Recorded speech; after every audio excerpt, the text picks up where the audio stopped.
So, guys, I want to talk about AEW, and there are a lot of people who are talking about the Wrestle Dream match and if it was like way too violent. And I do have like my notes with me, and one of my notes is saying that there's a woman called Sarah Stock. She was Serena in TNA Wrestling. She used to be a producer for AEW, I believe, and she said that they went too far with the fish tank spot where it looked like Moxley was going to waterboard or drown. Darby Allin, and she was saying stuff like, it's bad because, obviously children can imitate this. And then there are people like Bully Ray, and I remember like somebody saying online that what Bully Ray said is that, when you buy AW, you know what you're getting really. And I kind of agree with what Bully Ray is saying really. We all know when you watch a Quentin Tarantino film, you know what you're getting really. When we all know that you go to Demon Slayer, the movie, it's rated R number one, and the name is Demon Slayer. You kind of know that it's a violent film based on the name of it. So you bring your kids to an R-rated film called Demon Slayer, and you think that's a Disney thing. You're not paying attention really, and the same thing with going to a Quentin Tarantino film. I do agree with what Bully Ray is saying, and then with that, obviously you know what you're getting really. Because AEW's kind of established over the years that it's a edgy TV-14 product. So if you want to bring your kids to something like an edgy PG-13 movie, almost like a PG-13 movie that can cross the lines to rated R, that's what you're doing really. There are plenty of PG-13 films that kind of like push, what's PG-13 and R-rated. And definitely when you look at AEW, they're kind of like that, really. I also think that another thing that I want to say is that, also this is just common sense, really. That I think that if any child watches this and says, hey, I'm going to drown one of my relatives in a fish tank because I saw Moxley do that to Darby Allin, there's a couple of things I have to say about this. That number one, where are the parents? Number two, is when are we going to hold people accountable for their actions? Because if you remember, what happened a few years ago was Jeff Hardy did the Swanton bomb, and then there was a kid, and I believe he had mental retardation. I remember the story. And what happened was he jumped off a roof with a fake parachute on because he wanted to imitate Jeff Hardy. So I remember with WWE, they stopped him from doing the Swanton bomb for a while because of that. There's been many times. I think there's an old saying that Vince McMahon is responsible for more expulsions and suspensions from school than anybody else in history. Because during the WWE, because I remember like during the Attitude Era when I was in middle school, there'd be a lot of street fights and one-on-one street fights all over the middle school. So do you think that they canceled the Attitude Era or whatever really? Or did my teacher went on the PA and said, hey, you know what, we cut the shit really? So, that also falls into it. That we have to hold people responsible. We cannot do something like everything has to go to Barney and Friends and Bluey and other things because we got to make it friendly for the kiddies and stuff like that. Yeah, with AEW, you know what you're getting. And then the other thing I need to say is that AEW is TV-14, and this match happened around midnight. So you got to ask yourself, if something is TV-14 and it's on a pay-per-view that adults can buy because they have their money in the cards and whatever, ATM cards usually. Sometimes people have debit cards under the age of 18. And then it's also it's the last match of the night, really. It's around midnight, and the show is on a Saturday, but a lot of people who are responsible parents would tell their kids, maybe you stay up to 9 or 10, not midnight or whatever, really. It was in a time slot that was very appropriate for an adult audience. Like, quite honestly, if this is on television, this would be during Adult Swim time or during one of the show, like, South Park reruns. So it was kind of slated in a spot to say this is for adults, really. So I think if you look at those parameters, it was not something that was meant to be more open to a kid audience, really. And we also can't live in a culture where we're like, hey, everything has to be, sugar coated for the kiddies. And then the other thing I want to say about that is is that as well. Really, I think with AEW, if you watch enough of their television, you watch enough of them, they're edgy PG. They're edgy TV 14. There's also the other argument as well, really, where there's off the Mike's Sports Network, and I want to talk a little bit about him, and I want to say anybody like Wrestle Toddy, Jim Cornette, I forgot the name of that guy really, but not Solid Monster, but JD from New York and things like that. If I have any criticisms about them, I don't mind just disagreeing. And I'll say this. If I agree or disagree with them, no problem, really. And I also don't start beefs with people. And I also don't start beefs with any of them because, their channels are bigger than mine, number one. Number two is I don't like putting people down. And I don't want to create harassment or hurt among these people. They have families to feed and everything like that. And I always put these people over because one of the reasons why I have a channel and one of the reasons why I like their channels is because we all believe in the First Amendment. But off the Mike Sports Network, I did agree with I agreed with some of the things that he was saying, which was that the hypocrisy really is that Serena was saying there are a lot of people that were siding with AEW and talking nasty to Serena on Twitter. And the argument is that if you support AEW, you're supporting the claim that when Tony Khan says it's family friendly, so you run to his defense, you're saying that it's family friendly, when clearly show that it isn't. And then there's also kind of identity issues. So I want to talk a little bit about that. You would have to kind of look at all the Twitter posts and kind of say, hey, what are these people exactly saying and stuff like that. What are they saying back to Serena? What are their arguments really? And I don't have time to do that. So, and I understand tribalism where people support a side no matter what, really. But what I would say ultimately is that AEW says that's family friendly. So, I mean, quite honestly, if we're honest with ourselves, it's not a family friendly product. It's an edgy PG. It's an edgy TV 14, or it's an edgy PG 13, and there's no problem saying, hey, you know what?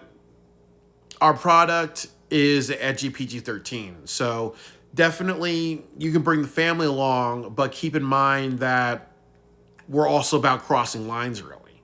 We're also kind of about, families, saying that if they want to bring their children to more edgy stuff, that's their choice to do it or not, really. So they can kind of say, hey, we're a little bit more edgy because because when you watch WWE, they're more PG, really. We like to cross lines. That's our identity.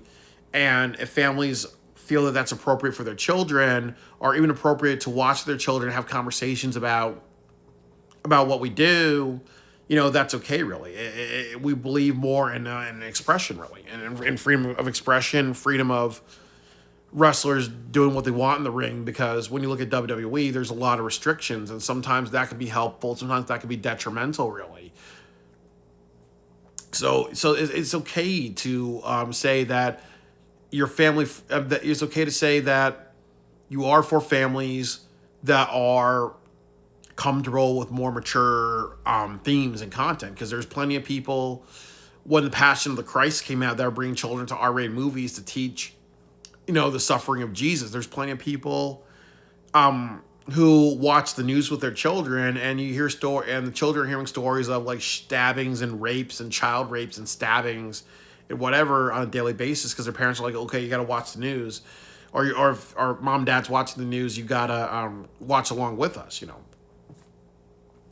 So I get that. So I get that, but I do get that. And if anybody says, oh, well, somebody's wrong about, if you defend AEW and say it's family friendly, I do agree that that's not the case. Really, they've done enough to show that they're like an edgy PG-13, and if they say that, there's no problem with that, and people should not stop watching AEW because it's an edgy PG-13. Look, you a few months ago, you had a girl that had to be around 8 or 9 years old giving Chris Jericho the middle finger.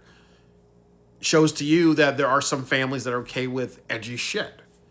They're okay with their kids getting into hating the characters and edgy shit. You have people saying, fuck Okada, fuck you Moxley, fuck you Yuta, and you're bringing kids to these shows. Really, you know, AEW's identity is more of a PG-13 or rated R, but also part of that is that they should have no problem. They should not be ashamed of that because people want edgy wrestling. There is a market for that. Not everybody wants that, but you need to have that in the marketplace. There's a reason why there's PG-13 and rated R films and NC-17 films like Blue is the Warmest Color and other ones like that because there's an audience for everybody, so they shouldn't be ashamed of that. And if people don't watch, well, then fuck them, because not everything needs to be Barney and Friends, not everything needs to be WWE with the Muppets and other things like that. So I do agree with the hypocrisy. If people are saying AEW is family friendly, that's absolutely incorrect. It's an edgy PG-13. It's inspired by the Attitude Era. It's inspired by Japanese hardcore wrestling or the Japanese style where they have bloody endurance matches. And there's no problem with that. And the other thing that he said, that Off the Mic's Rope Sports Network said is, and Cornette will say this too, that it's garbage. It's garbage wrestling, and for two reasons. That number one, in storytelling, there's the F word, foreshadowing. So you kind of foreshadowed for a couple of weeks that fire was going to be involved, and now you're sticking with an aquarium, with a fish tank and other things like that.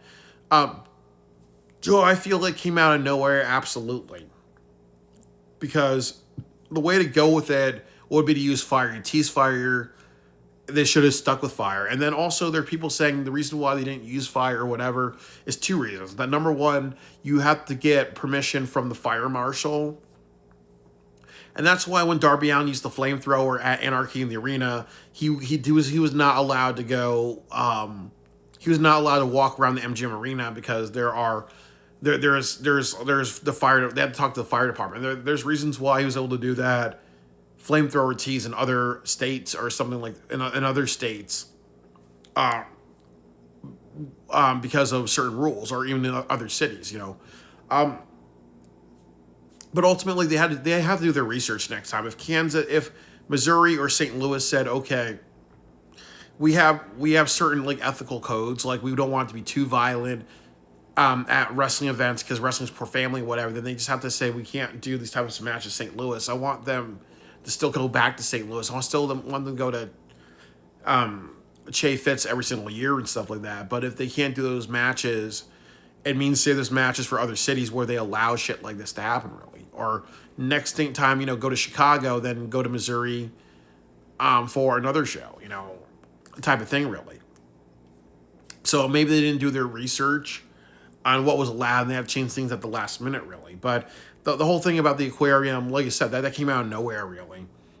And that just and that just didn't make sense to me. But I would also kind of say within that, do I consider it garbage wrestling? I don't really. Hardcore wrestling is a style of wrestling, really. And I understand why people say that, because it's just like when you have a movie and you have a naked woman in it, or it's just like when you're an amateur writer. A lot of amateur writers would include a lot of profanity or a lot of sex or a lot of violence, because that's eye candy. As you become a more experienced writer and storyteller, you don't rely on that. You kind of see how having some of that with a good story works, really. So when it comes to this, really, I think really the story is that Moxley and Darby Allin just don't like each other. Moxley tried to take out Darby Allin, and Darby Allin's kind of hell-bent on him. I do think the storytelling and the story that they're telling is not good, especially when you have Darby Allin says something like, I think about joining your group, I thought about it. I know they're trying to add layers to his character, but that just doesn't make any sense, really, because he was always anti-Moxley and everything like that, really. So now he's just saying, I thought about it and I wanted to join. So it's like, it's bad story. It's bad storytelling. But I think the other big part of it is that when I looked at all the matches of the card, you only had 2 hardcore matches. You had the Tornado Tag with the Hurt Syndicate and and the demand, but they've been kind of feuding. They've hated each other. Moxley and Darby Allin, they hate each other. So I think when you rely on hardcore matches, that would be if you had 4 or 5 on a show, or you have something like Tournament of Death, which I want to go to one year. And I believe with Tournament of Death, with Combat Zone Wrestling, all the matches are hardcore, really. Or when you had TNA Wrestling, they had Lethal Lockdown, where every match is a steel cage. So I think that, to me, just to say that it's outlaw or over reliance or shock value type of things, really, you would have to kind of do way more of that on the card. When they were doing something like putting Mark Briscoe through flaming tables on almost every collision or repeated collisions, then that's kind of like, to me, that's kind of like when it goes into the outlaw dirty shit. The storyline is that they hate each other, and the storyline is that Moxley tried to take out Darby Allin, and then also, Moxley's the punk bitch, really, because he always cheats to win. He always has people to help him out, really. He fights his battles unfairly, really. So he talks about honor and trying to get the best out of people, but he's a hypocrite. And then also, too, he's not likable because there's get the fuck off the television heat with him. So obviously, the story of Darby Allin's like that audience that hates Moxley for Moxley just being Moxley, really. So, there's definitely a story there that's being told, really. And there's 2 stories. It's an allegory for how the audience hates John Moxley, and then it's also kind of an allegory for Darby Allin saying, you try to take me out, I want to take you out. And we both kind of keep coming back, really. So there's got to be a time when one of us doesn't come back. There has to be a time when, just like in Demon Slayer, there has to be a point when Muzin or Tanjiro is gone forever, really. It's like what the Green Goblin said to Spider-Man. You're just going to go again and again and again until one of us or both of us are dead, really. So I think that's kind of like the story that's being told. One of the roaches just has to die, really, because they say about roaches live forever, really. So that's kind of the story, really. So when I look at it as shock value and hardcore or whatever, I think that there's a purpose. There is a story to it. And I don't think it's such an over-reliance, in my opinion, because you look at the rest of the show, and as I said, 13 matches, only 2 of them were hardcore matches. This one, they crossed a bunch of lines. But one thing I will say absolutely is correct is that there's too much hardcore matches in AEW headlining pay-per-views. Like I said, in the beginning of the year, you had Will Ospreay and Kyle Fletcher. Yeah, that was one of the 3 main events of Revolution. And then you also had Swerve then you had Swerve and Moxley. You did like ladder spots and ladder through the table spots in a regular match at in Philadelphia. And then you had Anarchy in the Arena, which is one of the main events of Double or Nothing. And then you had the Texas Death Match for All In. And then you had the Lights Out match in Forbidden Door. And it wasn't one of the main events, but one of like the memorable matches was the Coffin match. And now now the main event was like the I Quit match. So every show this year they've over-relied, and now you're gonna have Blood and Guts. It's not pay-per-view, but it's like a pseudo pay-per-view. So now you have two more shows, Full Gear and World's End. So what are you going to do? Are you going to do something like you're going to have Takeshita and Okada, Continental Classic, in a steel cage or whatever, or whatever, really, so type of thing. So they over-rely on hardcore matches, and that's kind of an issue. And that always can't be the main event of every show, really. Because, like I said, it does become shock value. Because like I said, remember like what happened last year with All Out. They did 2 shocking things. They had Hangman burn down Swerve House, which was great because that's part of good storytelling. Then they did a syringe in the chair spot, which, did cross some lines. That really crossed into like R-rated violence, really.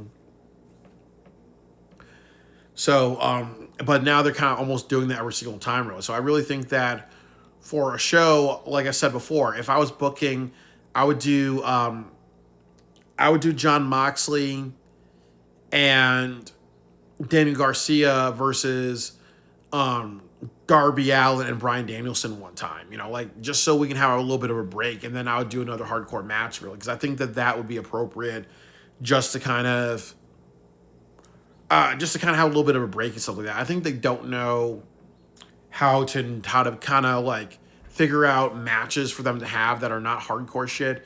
And if they want to keep going down hardcore directions, they have to think about Kane and The Undertaker. Like, eventually Kane and The Undertaker had a Hell in a Cell match in the 90s. Eventually they had the first Inferno match. So they want to crescendo into more violent or introduce more stipulations and stuff like that. They have to kind of keep crescendoing, and they have to keep upping the ante every single time and stuff like that.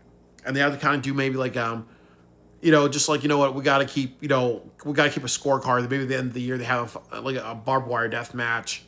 And maybe potentially they have the Inferno match. Like, they have to kind of like, there has to be like an ending to how they're upping the ante because they want to kill each other type of thing, really. So, so I think that, that's better storytelling. So I really would say too that I think that, was it too far? In my opinion, no, it wasn't. Was there ways for them to do things better? Yes.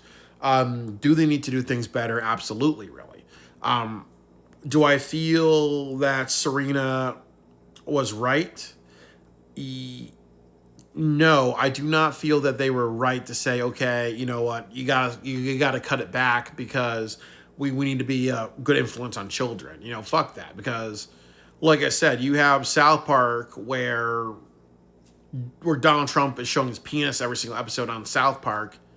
So, should we get rid of South Park because we're afraid the little kids are going to watch it, which roughly comes around midnight, and they're going to expose their dicks like Donald Trump is doing in that cartoon. You watch Family Guy, and there's a lot of violence on Family Guy. You have Stewie Griffin. Like, there's an episode where evil Stewie takes a knife and cuts off a dog's tail. He does body slices through people and whatever, really. Because animated violence is not the same as real violence. So are we going to say, okay, we're afraid, we got to ban Family Guy because we're afraid that little kids are going to grab knives and cut off the tails of their dogs, really? No. So I don't agree with Serena completely, but I do agree with that argument of AEW it's not for little kids. It's not family friendly, but it's for families that are okay with edgier content for their children, and there are families like that. There are families who let their kids play Mortal Kombat and Dead or Alive, Grand Theft Auto at all ages. And that's kind of what, and there are families out there, and there's an amass of families like that, and that's what AEW is for. But they're also for those parents that do to their kids' head when they want to do stupid shit, really. But I do agree with some of the things that Off the Mic Rope said. Yes, I do agree that some of it is shock value, and some of it is over-reliance, but that really comes down to Moxley and Darby having a lot of hardcore matches, and AEW just ending their pay-per-views with hardcore matches because it's becoming repetitive. That crescendo to something bigger and better. But there is some layer of storytelling. Moxley and Darby Allin hate each other. Moxley's a punk bitch because he talks about nobility and people bring out the best of themselves, but he has a couple of people cheat to help him out, really. And then also Darby getting back at him is kind of an allegory for how we were kind of sick and tired of Moxley. So there is some storytelling elements in that. So it's a controversial argument.